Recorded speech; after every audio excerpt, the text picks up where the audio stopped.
দুনিয়াতে আপনি যদি একটা মোবাইল ফোন কেনেন, মোবাইল ফোনের বক্সের মধ্যে কি থাকে? একটা ছোট্ট গাইড বুক থাকে, হাউ টু ইউজ, জিনিসটা কি করে ব্যবহার করব। আগে আমরা যখন কম্পিউটার কিনতাম বা কিনেছিলাম, তো সরাসরি কম্পিউটার দোকান থেকে একজন কর্মচারীকে পাঠিয়ে দেওয়া হতো বাড়িতে ইনস্টল করে দেখিয়ে দেওয়ার জন্য, কি করে অফ করতে হবে, কি করে অন করতে হবে। যদি আপনি ওয়াটার ফিল্টার কেনেন, তো একজন লোক এসে বাড়িতে দেখিয়ে দিয়ে যায়, আবার 3 মাস পরে 6 মাস পরে এসে সার্ভিসিংও তারা করে দিয়ে যায়। তো জিনিস যদি ছোট হয়, কেবলমাত্র একটা বুকলেট দেওয়া হয় যে কিভাবে ব্যবহার করবেন, লেখা থাকে। আর জিনিস যদি খুব দামি এবং খুব বড় হয়, তো শুধু কেবলমাত্র একটা গাইড বুক দেওয়া হয় না, সঙ্গে একটা গাইড ম্যানও পাঠানো হয়। ও এসে আপনাকে বুঝিয়ে দেবে জিনিসটা কিভাবে চালাতে হবে, কিভাবে জিনিসটা রাখতে হবে, কিভাবে অন করতে হবে, কিভাবে অফ করতে হবে, কোন সিগন্যাল দিলে আগানো যাবে না, কোন সিগন্যাল দিলে পিছাবে, সবকিছু। প্রশ্ন হলো এই, মোবাইল, ল্যাপটপ, কম্পিউটারের ক্ষেত্রে যদি এটাই হয়, তো এখন খোদাকে জিজ্ঞাসা করছি, আয় খোদা, দুনিয়াতে সবচেয়ে তোমার সৃষ্টির মধ্যে দামি সৃষ্টি কোনটা? চাঁদ তোমারই তৈরি, সূর্য তোমারই তৈরি, ये आसमान, ये जमीन, ये চন্দ্র, ये নক্ষত্র, ये গ্রহ, ये উপগ্রহ, ये সূর্য, সবকিছু তোমারই। কিন্তু প্রশ্ন হলো এই যে সবচেয়ে দামি এবং সুন্দর তুমি কাকে বানিয়েছো? তো আল্লাহ তাবারক ওয়া তাআলা উত্তর দিচ্ছেন, লাকাদ খালাকনাল ইনসানা ফি আহসানি তাকওয়িম। তৈরি তো করেছি দুনিয়াতে সবকিছু আমি, কিন্তু সবচেয়ে দামি এবং সুন্দর আমি বানিয়েছি মানব জাতিকে, মানুষকে বানিয়েছি। তো এই মানব জাতি যদি সবচেয়ে দামি হবে, তো মানব জাতির পথ প্রদর্শনের জন্য, মানব জাতির লাইফ স্টাইলের জন্য, মানব জাতির চলার জন্য, মানব জাতির ওঠা বসার জন্য, মানব জাতিকে দুনিয়া থেকে নিয়ে কবর পর্যন্ত, কবর থেকে নিয়ে হাসর পর্যন্ত, হাসর থেকে নিয়ে জান্নাত পর্যন্ত পৌঁছানোর জন্য আল্লাহ পাক একটা বুকলেট পাঠিয়েছেন, একটা গাইডম্যানও পাঠিয়েছেন।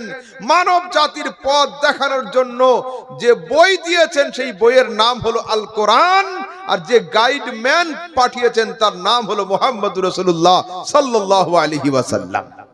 দুটো জিনিস পাঠিয়েছেন, কোরআনও দিয়েছেন, নবীকেও পাঠিয়েছেন। কেন খোদা? তা বলছে আমার কোরআন হলো বেবলতা। কোরআনের পাতা যদি কেউ ছিঁড়ে ফেলে, কোরআন চুপ থাকবে, কোরআন থেকে আওয়াজ আসবে না। যদি কোরআনকে কেউ আছাড় দিয়ে দেয়, কোরআন চুপ থাকবে। কিন্তু কোরআনের প্র্যাকটিক্যাল আমি যাকে বানিয়েছি, কোরআন হলো থিওরি, আর কোরআনের প্র্যাকটিক্যাল হলো মুহাম্মদ সাল্লাল্লাহু আলাইহি সাল্লাম এবং তার আহলে বায়তগণ। তো কোরআনকে নিয়ে ইয়াজিদ যখন খেলা করবে, কোরআন চুপ থাকবে, কিন্তু কোরআনের প্র্যাকটিক্যাল দেখানেওয়ালা হুসাইন উলঙ্গ তলোয়ার নিয়ে কারবালার ময়দানে হাজির হয়ে যাবে। সেই জন্য আমি মুস্তাফাকে তোমাদের জন্য গাইড ম্যান হিসাবে পাঠিয়েছি, আর কোরআনকে আমি গাইড বুক হিসাবে পাঠিয়ে দিয়েছি। আচ্ছা, এইবার ইনসাফের সঙ্গে বলুন, স্কুলে যিনি আপনার ক্লাস নেয়, ক্লাস 5-এ একটা স্যার গিয়েছেন পড়ানোর জন্য। ছাত্রদের দাবি যে স্যারও 5 পাস, আমরাও 5 পাস, তো ক্লাস কি হবে? না, যে লোকটা পড়াতে যাবে নিশ্চয়ই ওর চেয়ে ওর ডিগ্রি বেশি হতে হবে। যদি ছাত্র আর শিক্ষক বরাবর হয়, কোনোদিনই ক্লাস সম্ভব হবে না। ও পৃথিবীর মানুষ, আমাদের সমাজের মানুষ, আমরা এত নীতি নৈতিকতার দিকে, নিচের দিকে নেমেছি যে আমরা মুস্তাফা করিম সাল্লাল্লাহু আলাইহি সাল্লামকে, যার সম্মান আরশ চুম্বি, তাকে আরশ থেকে টেনে নামিয়ে ফারশে নিজেদের লাইনে শামিল করতে চাইছি। খবরদার নয়, খবরদার নয়। যদি বাসের ড্রাইভারকে নিজের সিটে দিয়ে নিজে ড্রাইভারের সিটে বসেন তো জেনে রাখবেন এই বাস কোন দিনের জন্য বহরমপুর পৌঁছবে না। তো পয়গম্বরগণ জগৎ এসেছেন পথ দেখানোর জন্য, এখন তাকে পিছনে রেখে যদি আমি আগে যাই তো ভুল হবে। আসুন আগের দিকে যাই। কোরআনে কারীমের অনুবাদে ওয়াওয়াজাদাকা দাল্লান ফাহাদা, এই আয়াতের অনুবাদে আমাদের সমাজের ইয়ং জেনারেশন এডুকেটেড মাস্টার ডাক্তার প্রফেসররা অনুবাদ করছেন, নবী তুমি ছিলে পথভ্রষ্ট, আল্লাহ তোমাকে পথ দেখিয়েছেন।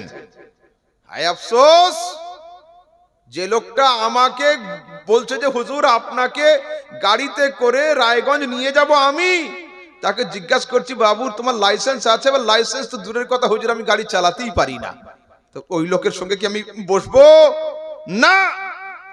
আবু জাহাল, শোনেন, আবু জাহাল উটের উপরে বসে আছে, ছোট্ট মুস্তাফা খেলা করতে করতে আবু জাহালের কাছে হাজির হয়েছে। আবু জাহাল রাসূলের হাত দুটো ধরে পিছনে বসিয়ে নিয়েছে, নিয়ে উটকে বাড়ি দিচ্ছে, উট ওঠে না। রাসূলকে নামিয়ে নিজে উট থেকে নেমেছে, দেখছে যে উটের পায়ে কোনো জায়গায় ব্যথা তো নেই, আঘাত তো নেই, ক্ষত চিহ্ন তো নেই। নামার পরে উটকে বাড়ি দেয়, সঙ্গে সঙ্গে উট দাঁড়িয়ে যায়। উটকে আবার বসানো হয়, আবার রাসূলকে পিছনে নিয়ে নেয়, আবার উটকে বাড়ি দেওয়া হয়, উট কোনো সময়ের জন্য দাঁড়ায় না। 2-3 বার 4 বার হওয়ার পরে গায়েব থেকে আওয়াজ এসেছিল, আরে দুনিয়াতে আল্লাহ পাক যাকে ইমামতি করার জন্য পাঠিয়েছে তুমি আবু জাহেল তাকে পিছনে বসাচ্ছ। ইমাম তো সব সময় আগে থাকে, মুক্তাদির কাতারে কোনো সময় আসে না। মুক্তাদিদের কাজ হলো পিছিয়ে থাকা, ইমামের কাজ হলো আগে বসা। মুস্তাফা করিম হলো পৃথিবীর ইমাম, তুমি তাকে পিছনে বসিয়েছো। আমি উট খাড়া হব না যতক্ষণ ইমামকে তুমি আগের দিকে না বসাবে। এটাই হলো দ্বীন, এটাই হলো ইসলাম। এরা আয়াতের অনুবাদ করছে ওয়াওয়াজাদাকা দাল্লান ফাহাদা, নবী নাউজুবিল্লাহ তুমি ছিলে গোমরা পথভ্রষ্ট পথহারা, আমি তোমাকে রাস্তা দেখিয়েছি। জি না, রাসূল দুনিয়াবাসী পথ হারাদের পথ দেখানোর জন্যই এসেছেন। তো যিনি পথ হারাদের পথ দেখানোর জন্য আসেন, উনি নিজে যদি পথ হারা হন তো পথ দেখাবেন কি করে? এই আয়াতের অনুবাদ কি? ওয়াওয়াজাদাকা দাল্লান ফাহাদা, এই মুস্তাফা আমি তোমাকে নিট এন্ড ক্লিন সাদা কাগজের মতো পেয়েছিলাম, তার উপরে আমি আমার রং লাগিয়ে দিয়ে তোমাকে আমি নিজের করে নিয়েছি, তোমাকে আমি নিজের করে নিয়েছি। আচ্ছা, একটু আগের দিকে যাই। রাসূল সাল্লাল্লাহু আলাইহি সাল্লাম সম্পর্কে আমার কিছু যুবক ভাই কোরআনের আয়াতে অনুবাদ করছেন। আচ্ছা, কোরআন একটাই না? একটাই। হাদিস ওইগুলোই। নবী আমাদের মুহাম্মদ সাল্লাল্লাহু আলাইহি সাল্লাম, আল্লাহ একজন, সব তো সেম।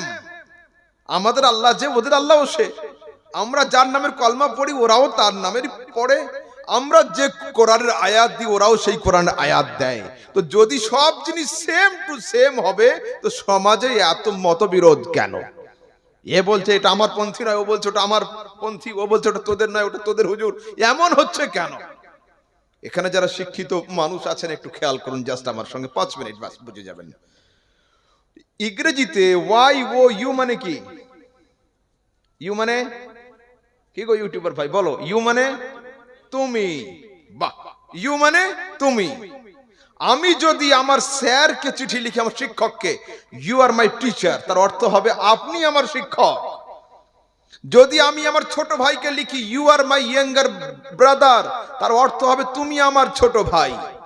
আর ওই ইউ যদি আমার ছাত্রকে লিখি ইউ আর মাই স্টুডেন্ট, তার অর্থ হবে তুই আমার ছাত্র। একটা ইউ, ইউ এ পরিবর্তন হয়নি। যদি বড় হয় অনুবাদ হবে আপনি, যদি লেভেলের হয় অনুবাদ হবে তুমি, যদি ছোট হয় লেভেলের হবে, ছোট হয় তার হবে অনুবাদ হবে তুই। একটা ইউ 3 জায়গায় গিয়ে 3 রকমের অর্থ দেয়। বাংলাতে আছে আপনি, তুমি, তুই। হিন্দিতে আছে আপ, তুম, তু। আবে কাহা গিয়া ইয়ার তু? अच्छे तुम कहां से आए हो, आप कहां से आए हैं, आप, तुम, तू। বাংলাতে তিনটে আছে, উর্দু হিন্দিতে তিনটে আছে, ইংরেজিতে একটাই আছে, ইউ। ইউ মানে আপনি, ইউ মানে তুমি, ইউ মানে তুই। আরবিতে একটাই আছে, আন্তাই। আন্তা শব্দের অর্থ হলো আপনি, আন্তার মানে তুমি, আন্তার মানে তুই। যদি আপনার থেকে বড় হয় অনুবাদ হবে আপনি, সমবয়স্ক হয় অনুবাদ হবে তুমি, ছোট হয় অনুবাদ হবে তুই। তো যখন সমাজের কিছু আলেম মৌলবী কোরআনের অনুবাদ করতে গিয়ে আপনির জায়গায় তুই লিখে দেয় আর তুইয়ের জায়গায় তুমি লিখে দেয়, তখন সুন্নিদের সঙ্গে ঝামেলা শুরু হয়ে যায়। বুঝাতে পারলাম? জিনিস একই। যুবকদের মাথায় প্রশ্ন যে হুজুর সবই তো এক, তো এত ঝামেলা কেন সমাজে? ঝামেলা এই জন্যই, ঝামেলা এই জন্যই যখন কোরআনের অনুবাদ করতে গিয়ে কেউ আপনির জায়গায় তুমি, তুমির জায়গায় তুই লিখে দেয়, তখন সমাজে সমস্যা তৈরি হয়ে যায়। কোরআনে কারীমের মধ্যে একটা আয়াত আছে, কি আয়াত? আল্লাযীনা ইয়াত্তাবিউনার রাসূলান নাবিয়্যাল উম্মি, যারা অনুসরণ করবে উম্মি নবীর। এই উম্মি শব্দের শাব্দিক অর্থ করতে গিয়ে আমার কিছু যুবক, ইয়ং জেনারেশন, এডুকেটেড ভাই কোরআনের অনুবাদে লিখেছেন, যারা আনুগত্য করবে এই নিরক্ষর নবীর। হলো নিরক্ষর নবীর। আচ্ছা, নিরক্ষর নবী? হ্যাঁ, তাদের দাবি হলো নিরক্ষর নবী। আমি বললাম ঠিক। কেন? তা বলছো রাসূল কোন স্কুল, কলেজ, মাদ্রাসা, মক্তব, ইউনিভার্সিটিতে পড়েন নাই। আমি yes, I am agree with you, আমি তোমার সঙ্গে একমত, তিনি কোন জায়গায় পড়েন নাই। কিন্তু কেন পড়েন নাই এর কারণ শোনো। আচ্ছা, তার আগে দুটো কথা আপনাদের বলি আমি। সমাজে বিচার হয় না? হয়তো হ্যাঁ, বিচারক মাঝখানে থাকে, এইদিকে এক পক্ষ, এদিকে আরেক পক্ষ। বিচারের শেষে একটা কাগজ তৈরি হয়, এই কাগজের নাম হলো সালিসনামা, হয় না? ফয়সালার কাগজ।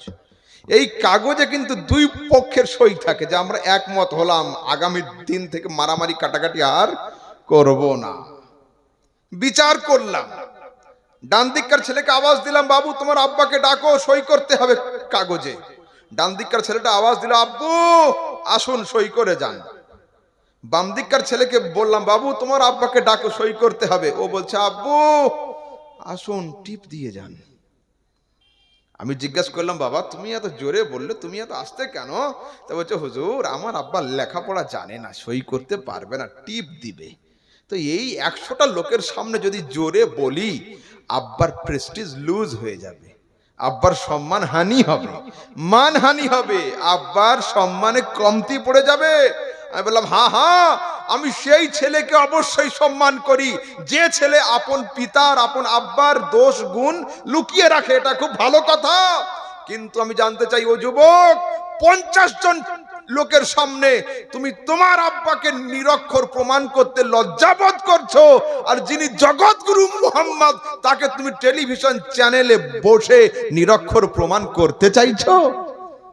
তোমার আব্বা আমার আব্বা নয়, আমার আব্বা তোমার আব্বা নয়, তোমার চাচা আমার চাচা নয়, আমার চাচা তোমার চাচা নয়। যে লোকটা সারা দুনিয়ার আব্বা নয়, সেই লোকটাকে তুমি লোকের সামনে নিরক্ষর বলতে লজ্জাবোধ করছো, কিন্তু তুমি এমন একজন মানুষকে নিরক্ষর প্রমাণ করতে চাইছো যিনি তোমার বাপেরও নবী, তোমার দাদারও নবী, তোমার মায়েরও নবী, তোমার দাদিরও নবী, যিনি তোমারও নবী, যিনি আমারও নবী, যিনি আদমেরও নবী, যিনি ঈসারও নবী। আরে যার নামের কলমা না পড়লে মানুষ মুসলমান হতে পারে না, তুমি সেই নবীকে টেলিভিশন চ্যানেলে বসে প্রমাণ করতে চাইছো আমার রাসূল ছিলেন নিরক্ষর। এ বিবেক বুদ্ধিকে কোন মার্কেটে বিক্রি করলে, ক টাকা কিলো দরে বেচলে মগজকে, যে রাসূল সম্পর্কে তোমাদের মুখ থেকে এই কথা আসে? আচ্ছা, আরেকটু আগের দিকে যাই। এখানকার জলসার বিজ্ঞাপন হয়েছিল বিজ্ঞাপন হয়, হয়েছে প্রত্যেক জলসায়। আমাকে জলসাতে আপনারা ডাকলেন কেন? এডুকেটেড বলে না আনএডুকেটেড বলে? ছোট মোটো হলেও আমি এডুকেটেড, পুরাপুরি আনএডুকেটেড হলে আপনারা ডাকতেন না।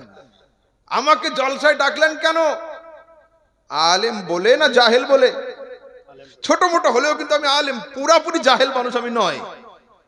এবার একটা কথা বলুন, যিনি আপনার জলসার প্রধান বক্তা তিনি যদি এডুকেটেড হন, যিনি 300 লোকের বক্তা তিনি যদি এডুকেটেড হন, যিনি 3000 লোকের বক্তা, তিনি যদি এডুকেটেড হন, যিনি সারা পৃথিবীর প্রধান বক্তা মুহাম্মদুর রাসূলুল্লাহ, তাকে আনএডুকেটেড কোন লজ্জাতে বলতে পারেন? বেশক বেশক। তিনি আনএডুকেটেড কোন জুবান থেকে এই বাক্য বের হতে পারে? খবরদার। এবার আসুন আগের দিকে যাই, ভালো করে বুঝুন। ভারতের এখন যিনি প্রধানমন্ত্রী আছেন, উনি এডুকেটেড মানুষ? মোদী সাহেব কি এডুকেটেড? নো, শিক্ষিত লোক নয়। এর আগে যিনি ছিলেন ডক্টর মনমোহন সিং, বড় মাপের শিক্ষিত ছিলেন, এডুকেটেড ছিলেন। কেমব্রিজ থেকে ওনার পিএইচডি করা ছিল। তো একদিন ডক্টর মনমোহন সিং 15ই আগস্ট দিল্লির লাল কেল্লাতে দাঁড়িয়ে দাঁড়িয়ে ভাষণ দিচ্ছেন ইংলিশে। লাইভ টেলিকাস্ট হচ্ছিল, টিভিতে দেখানো হচ্ছিল। ছোটবেলায় ওনাকে যে লোকটা অঙ্ক শেখাতো, গৃহশিক্ষক, উনি তাড়াতাড়ি করে নাতি, ভাইপো, ভাইজি, পাড়া প্রতিবেশীকে ডাকছে, আরে শোন শোন শোন, এই দেখ মনমোহন, ছোটবেলায় আমার কাছে অঙ্ক করতে আসতো, আমি a + b হোল স্কয়ারের সূত্র জিজ্ঞাসা করেছিলাম, a² + 2ab + b² বলতে ভুলে গিয়েছিল, আমি ওর কান মোচলে দিয়ে থাপ্পড় দিয়েছিলাম। আজ আমার জন্য গৌরবের কথা যে আমারই ছাত্র ভারতের প্রাইম মিনিস্টার হয়েছে। তাড়াতাড়ি করে যিনি ওনার ইংলিশ শিক্ষক ছিলেন, স্যার ছিলেন, উনি নাতি, ভাইপো আরো ছোটদেরকে ডাকছে, বাবু দেখ, মনমোহন সিং ছোটবেলায় আমার কাছে ইংলিশ শিখতে আসতো, ইন্টারন্যাশনাল, নেশন, ফ্যাশন, স্কয়ার, এই সমস্ত শক্ত শক্ত ইংরেজি বানানগুলো ধরেছিলাম, মনমোহন বলতে পেরেছিল না, কান মশলে দিয়ে আধ ঘন্টা নীল ডাউন করে রেখেছিলাম। আজ আমার জন্য গৌরবের কথা যে আমি ছোটবেলায় যাকে মেরেছি, ধরেছি, পড়িয়েছি, সেই ছেলে আজ ভারতের প্রধানমন্ত্রী হয়ে লাল কেল্লাতে দাঁড়িয়ে বক্তব্য রাখছে, এটা আমার জন্য গৌরবের কথা। কি বোঝালাম? আপনি যত বড় শিক্ষক হন না কেন, একজন শিক্ষক থাকবেন আপনার। যত বড় হাফেজ হন না কেন, হাফেজ শিক্ষক একজন থাকবেন। যত বড় আলেম হন, আলেম শিক্ষক একজন থাকবেন। যত বড় লয়ার হন, লয়ার স্যার একজন থাকবেন। যত বড় ডাক্তার হন না কেন, ডাক্তার স্যার একজন থাকবেন। আপনি জগতে যাই হন না কেন, আপনার উপরে কেউ না কেউ শিক্ষক একজন থাকবে। কিন্তু আল্লাহ পাক বলেন, নবী তুমি দুনিয়াতে যাও, ইয়াতলু আলাইহিম আয়াতিনা ওয়া ইউযাক্কিহিম ওয়া ইউআল্লিমুহুমুল কিতাব ওয়াল হিকমা, জগৎবাসীকে জ্ঞান বিজ্ঞান দান করবে, কোরআন পাঠ করে শোনাবে। আর ও নবী, আমি তোমাকে জগতে কোনো স্কুল, কলেজ, মাদ্রাসা, মক্তব, ইউনিভার্সিটিতে এই জন্য পড়ার সুযোগ দিইনি, তুমি সবার মাস্টার হবে, তোমার মাস্টার যেন দুনিয়াতে কেউ না হতে পারে। নারে তাকবীর, নারে রিসালাত। মাওলানা মোহাম্মদ আহমদ রেজা সামদানি সাহেব, জালসা কমিটি, শ্রোতা বিন্দু, নবী তুমি সবার টিচার হবে, তোমার টিচার যেন দুনিয়াতে কেউ না হতে পারে। তুমি সবার মাস্টার হবে, তোমার মাস্টার যেন দুনিয়াতে কেউ না হতে পারে। এত সুন্দর পয়েন্ট থাকা সত্ত্বেও আমাদের সমাজের যুবকরা শুরু করেছে নবী কোনো জায়গায় পড়েনি মানে নিরক্ষর। হায় আফসোস, তিনি কেন পড়েন নাই? কে বলল পড়েন নাই? তিনি দুনিয়ার সবচেয়ে বড় ইউনিভার্সিটি খোদার দরবারে পাঠ করেছেন। আর কোথায় পড়বেন? কোরআনে কারীমের মধ্যে আল্লাহ পাক বলেন, আর রহমান আল্লামাল কোরআন, রহমান তিনি যিনি নবীকে কোরআন শিক্ষা দিয়েছেন। আমি জিজ্ঞাসা করছি, ও আল্লাহ, ये কোরআন কোন সাবজেক্ট? লাইফ সায়েন্স না ফিজিক্যাল সায়েন্স? ম্যাথ না হিস্টোরি, জিওগ্রাফি না অন্য কিছু? আল্লাহ পাক বলেন, তিবিয়ানাল লিকুল্লি শাইইন, আমার কোরআন একটাই, 314টা আয়াত, 30টা পারা, কিন্তু এর মধ্যে দুনিয়ার আমি সমস্ত সাবজেক্টকে কমপ্লিট করে রেখে দিয়েছি। পাঠ করবে একটা, টিচার হবে সব সাবজেক্টের। আমি জিজ্ঞাসা করছি, আল্লাহ, কোরআন তো থিওরি, যদি একজন ছেলে শুধু কেবলমাত্র পড়তে পারে, লিখতে না জানে, প্রকৃত শিক্ষিত বলে মানা হবে না কেন? এক হচ্ছে লেখা, এক হচ্ছে পড়া। লেখা পড়া যদি দুটো না জানে, ওকে কমপ্লিট শিক্ষিত বলে মানা হবে না। তো আপনার নবীকে তো আপনি কোরআন শিখিয়েছেন, নবী কি প্র্যাকটিক্যাল কিছু জানে? আল্লাহ পাক বলছেন, ওয়া আল্লামা বিল কলম, আমি নবীকে শুধু কোরআন পড়াইনি, সঙ্গে কলম দিয়ে প্র্যাকটিক্যাল শিখিয়ে দিয়েছি।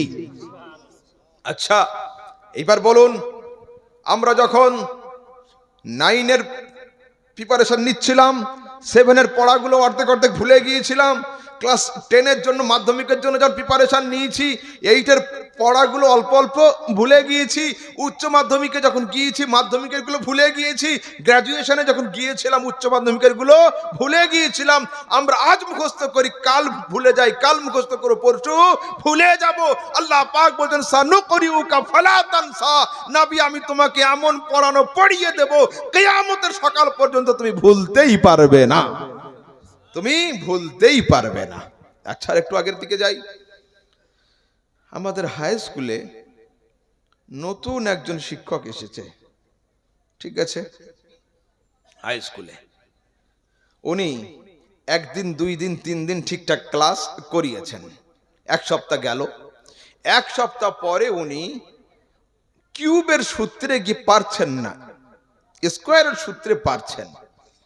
ছাত্ররা খোঁজ নিয়ে হেডমাস্টারের কাছে চিঠি লিখেছে যে আমাদের নতুন স্যার 7-এর অঙ্ক পারছে, 8-এর অঙ্ক করাতে পারে না। হেডমাস্টার সাহেব ভিতর থেকে তল্লাশি চালিয়ে দেখছেন মাস্টার সাহেব 8 পাস, মাস্টার সাহেব 8 পাস আর চান্স পেয়েছে হাই স্কুলে। তো এই স্যারের আশাতে যতটা দোষ না হবে, ওর চ্যান্সেলরের উপরে কেস হবে যে আপনি কত লক্ষ টাকা ঘুষ নিয়ে ভুয়ো সার্টিফিকেটের বলে লোকটাকে চাকরি দিয়েছেন। বলুন, যে আসে ওর দায়িত্ব কম, যে পাঠায় ওর দায়িত্ব বেশি। যদি এই গ্রামের সব লোক তো আমাকে ফোন করেনি, দাওয়াত দিয়েছে একজন, যদি আমি না আসতাম এখন সবাই মিলে ইনকিলাব করতো, ওর কাছে কি করে দাওয়াত দিয়েছিস রে হুজুর, আসলো না কেন? সেই জন্য ওদের জান ধুকধুক করে বেশি, যারা বক্তাদের সঙ্গে কন্ট্যাক্ট করে যে আসছে কি আসছে না, ফোন 14 বার করে যায়, হুজুর কদ্দুর। কি বোঝালাম? যে আসে ওর দায়িত্ব কম, যে নিয়ে আসে ওর দায়িত্ব বেশি। আরেকটু ক্লিয়ার করে দিই, থানা থেকে যখন কোনো চিঠি আপনার বাড়িতে আসে, ওসি সাহেব নিজে নিয়ে আসে, থানার পিয়ন আছে আলাদা, ও নিয়ে যায়। তো একদিন ওসির দেওয়া চিঠি যখন থানার কোনো সেভিক আপনার বাড়িতে আনবে, চিঠিটা বাম হাতে নিয়ে ডান হাতে থাপ্পড় মেরে দেখবেন তো একবার। দৌলতাবাদ থানার পিয়ন যদি আসে, বাম হাতে চিঠি নিয়ে ডান হাতে থাপ্পড় মারবেন, 10 মিনিট লাগবে না, ওসি সাহেব নিজে হাজির হয়ে যাবে। ওকে বলুন স্যার আমি তো মারিনি আপনার, তা হচ্ছে লোকটা পাঠিয়েছিলাম আমি, মুখটা ওর ছিল কিন্তু থাপ্পড় পড়েছে আমার গালে। কেন পাঠিয়েছিলাম তো আমি, তুমি আমার লোককে অপমান করলে, তার মানে আমার অপমান করলে। ও পৃথিবীর মানুষ, আমার রাসূল তো নিজে আসেননি, খোদা পাঠিয়েছেন। তো যদি কেউ দাবি করে নবীর নলেজে কমি ছিল, এডুকেশনে কমি ছিল, নবীর আশাতে সমস্যা হবে না, পাঠিয়েছেন খোদা, খোদার সিলেকশনে ভুল হয়ে যাবে। আর যে খোদার কাজে ভুল ধরবে, at that moment out of ইসলাম হয়ে যাবে। আচ্ছা আরেকটু আগের দিকে যাই।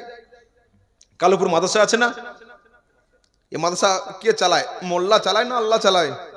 মোল্লা। মেন হুকুমত তো আল্লাহর হাতে সারা দুনিয়া। হেডমাস্টার কে? মাওলানা সাহেব। সেকেন্ড হুজুর মাওলানা সাহেব। সবাই। ও পৃথিবীর মানুষ, আপনার মাদ্রাসার চ্যান্সেলর কে? আমার নবীর চ্যান্সেলর কে? মাদ্রাসার চ্যান্সেলর হলো মোল্লা, আমার নবীর চ্যান্সেলর হচ্ছেন স্বয়ং আল্লাহ, স্বয়ং আল্লাহ। আচ্ছা একটু আগের দিকে যাই, এবার শোনেন তো, যদি তাই হবে তো আরেকটু ক্লিয়ার ভাবে শুনে নেন। রাসূল আকরাম সাল্লাল্লাহু আলাইহি ওয়াসাল্লাম দুনিয়াতে আসলেন, একজন লোক আল্লাহর কাজে ভুল ধরার জন্য সকালবেলা বেরিয়েছে। চা বিস্কুট খেয়ে কি ধরবে? আল্লাহর কাজে ভুল ধরবে। ঘুরতে ঘুরতে ঘুরতে ঘুরতে কলকাতা থেকে পৌঁছেছে মালদা, মুর্শিদাবাদ পৌঁছেছে আগে। মুর্শিদাবাদে লিচুর গাছ আছে, গাছ মোটা মোটা, ফল ছোট ছোট, হলো। আর কলকাতায় দেখে এসেছিল কুমড়ো গাছ, গাছ ঠিক মতো দাঁড়াতে পারে না, ফল হয় এত বড়। লিচু গাছ টেনে ভাঙা যায় না, ফল হয় এইটুকু। ও মাথাতে কিন্তু বসিয়ে নিয়েছে ওইটাই। গিয়েছে মালদায় ফজলি আম দেখতে, আর যাওয়ার সময় খাতাতে লিখেছে যে আল্লাহ তৈরি ঠিকঠাক করেছে, কিন্তু আল্লাহর সেটিং ফিটিং এ ভুল হয়ে গিয়েছে। নাউজুবিল্লাহ, আস্তাগফিরুল্লাহ।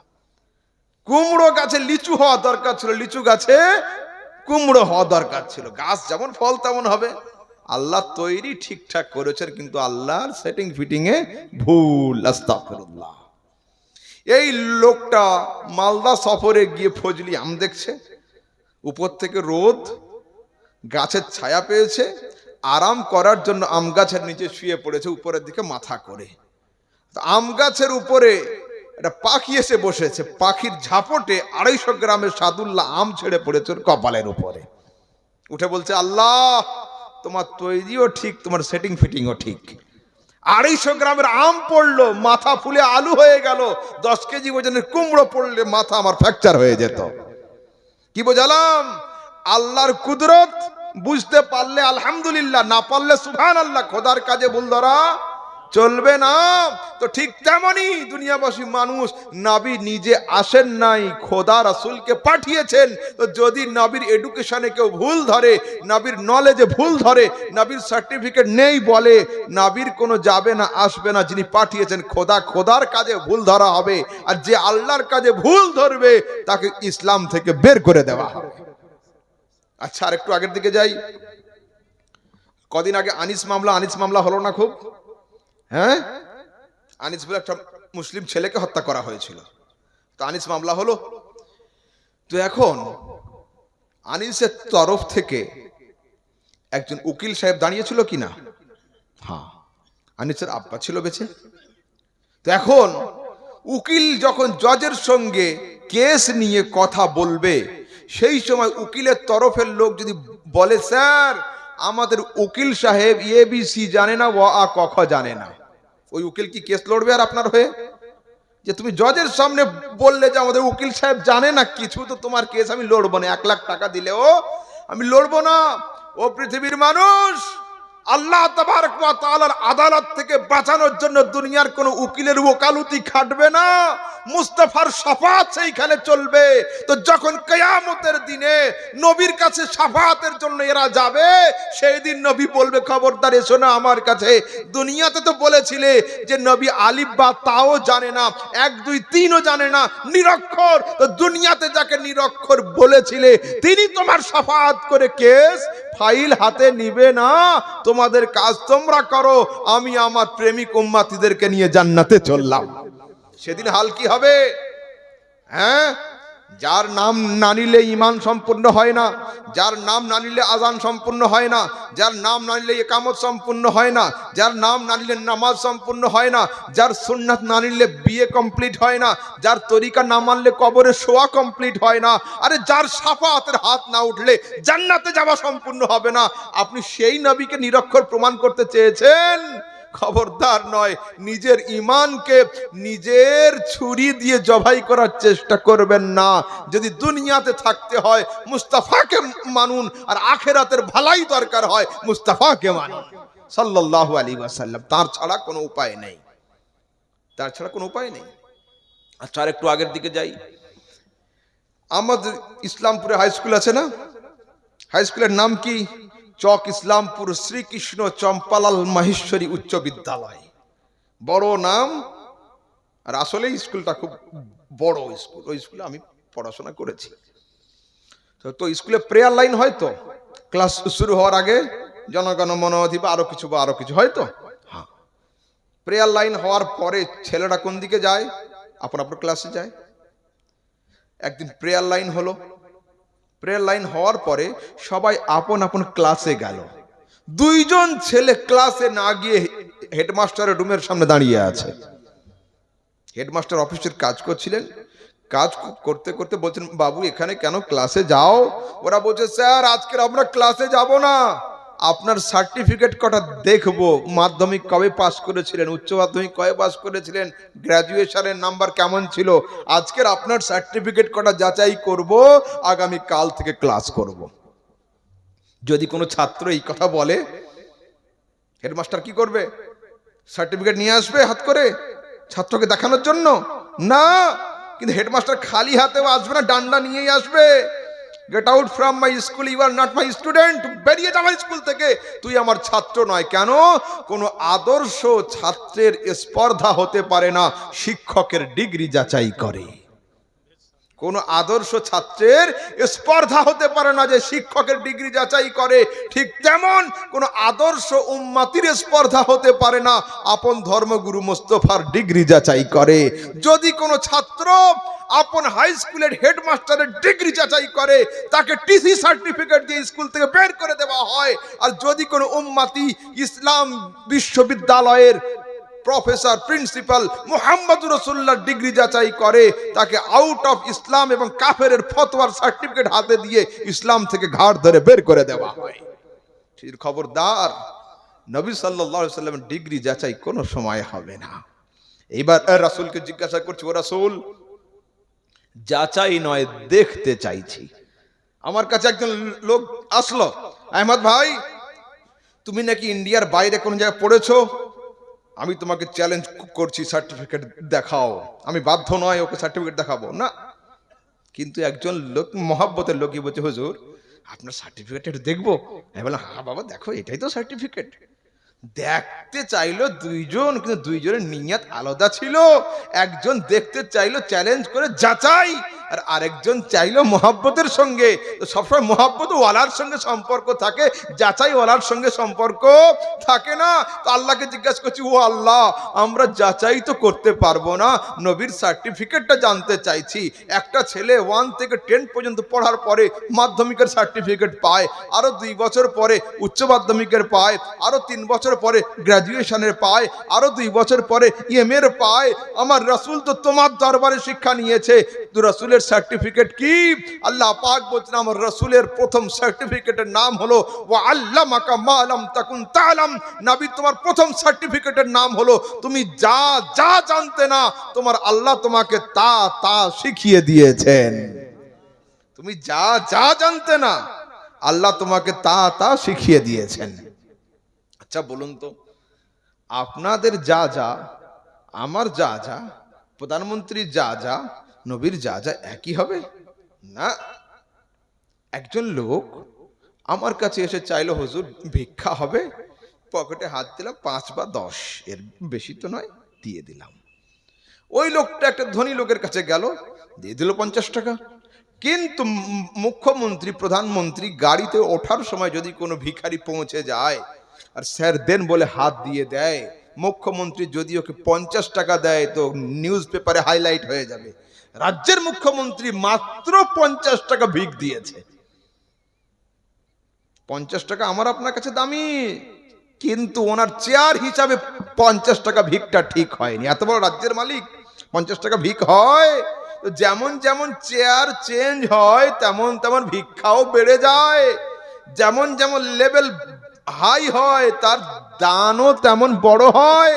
তো পৃথিবীর মানুষ, আল্লাহ বলছেন আমি শিখিয়েছি। তো আমাদের দাবি হলো এই, খোদার শেখানোতে কোনো কমি ছিল না, নবীর শেখাতে কোনো কমি ছিল না। খোদা দিয়েছেন, নবী নিয়েছেন, তিনি কতটা দিয়েছেন দেনেওয়ালা জানে, আর তিনি কতটা নিয়েছেন লেনেওয়ালা মুস্তাফা জানে। আমি আপনি বাউন্ডারি দেওয়ার কেউ নয়।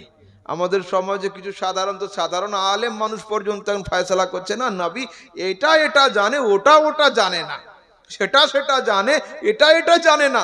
আমি বলছিলাম যে যখন আল্লাহ নবীকে দিচ্ছিলেন আর নবী নিচ্ছিলেন, আপনি কোন ধারে দাঁড়িয়েছিলেন? ডান দিকে দাঁড়িয়েছিলেন না বাম দিকে? তা বলছে না আমি তো ছিলাম না। তো আপনি যখন ছিলেন না, তো বাউন্ডারি করছেন কেন?